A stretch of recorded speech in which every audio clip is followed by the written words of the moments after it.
So I've came up with 6 measures. We'll implement 6 measures that are the responsibility of the team members.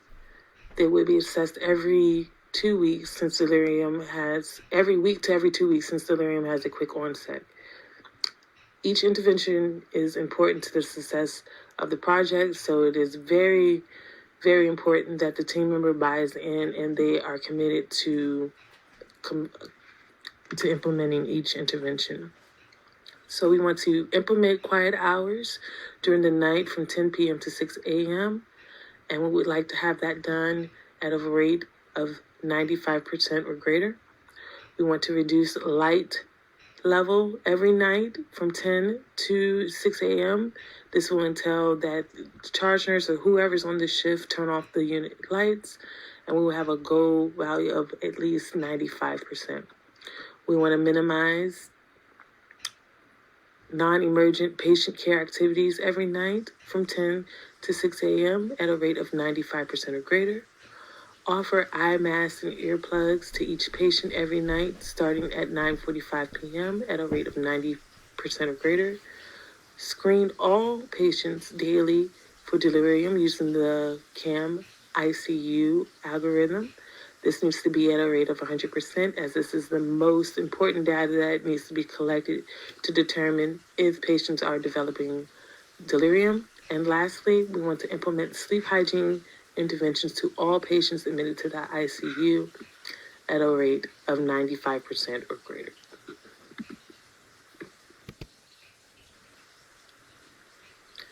Evaluation of plan fidelity. How will I know if what the staff, how will you know if what you wanted the staff to do is done or not? What are the process measures? So for majority of the interventions, excluding the ear plugs and eye masks and using the CAM ICU score, I would like for the goal to be 95% or greater.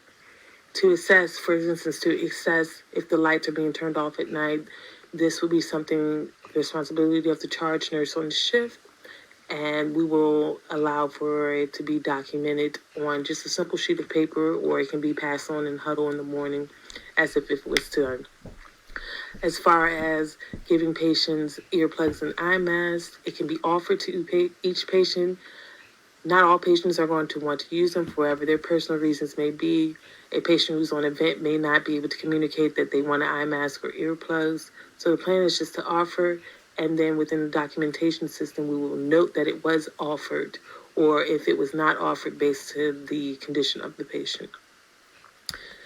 As far as making sure that the staff are not interrupting the patient at night, we will definitely meet with the providers to make sure that the care activities throughout the night are not scheduled during the time block of 10 p.m. to 6 a.m. to ensure that we can allow the patients to rest and prevent interruption due to non-emergent patient care activities.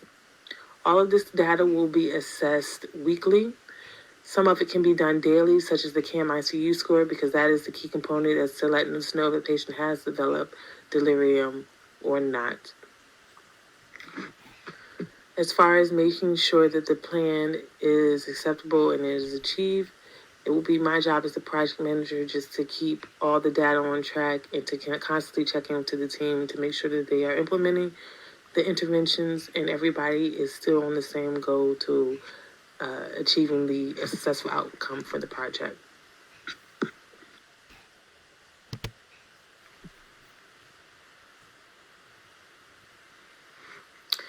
So the evaluation of the main outcome will be using the AHI square test. We will assess how many cases of delirium occurred prior to the implementation of sleep hygiene techniques and see how many cases we have after the implementation of the techniques.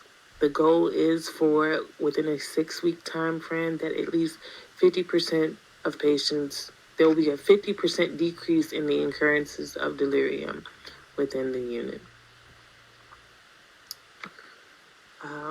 The plan can be done. I think it is sustainable. Research has shown that, of course, as sleep is, like I said, sleep is a key component as to why patients develop delirium. So if the ICU patients they're going to be least likely to develop delirium if the project change is implemented for a year versus 6 weeks. So it is sustainable for this project based off of the research and evidence that the benefits it provides.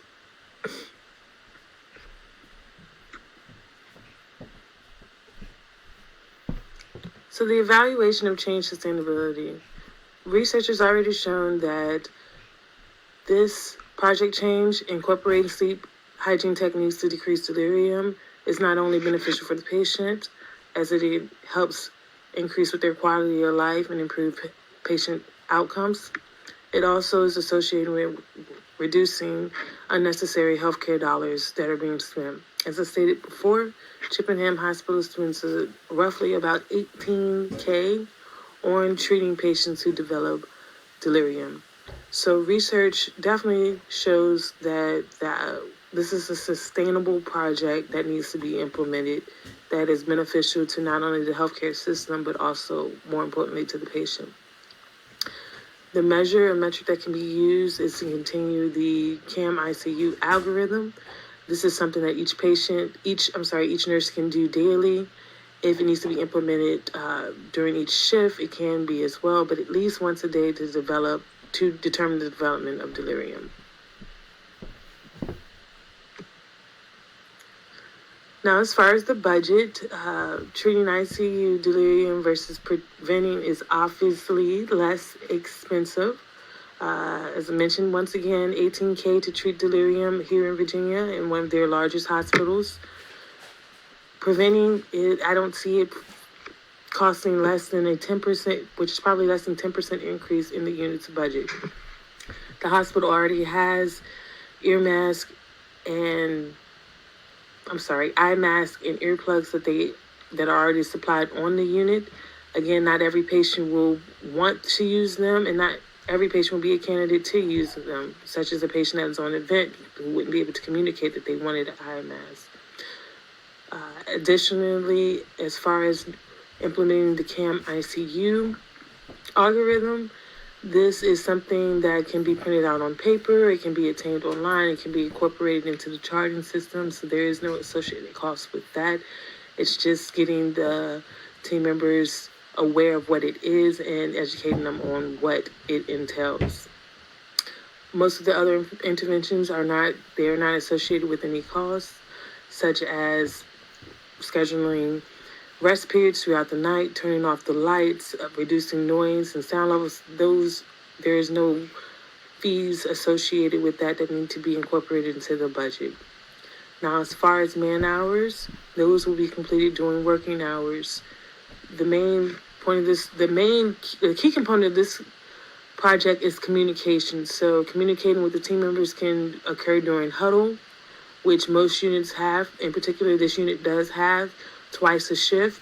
It can also be communicated through email, and the PowerPoint can be sent as well, so team members are educated on what the project can change. Also, there is mandatory educational training that this particular hospital uses, so the project change could be incorporated into one of the trainings for the staff members to do.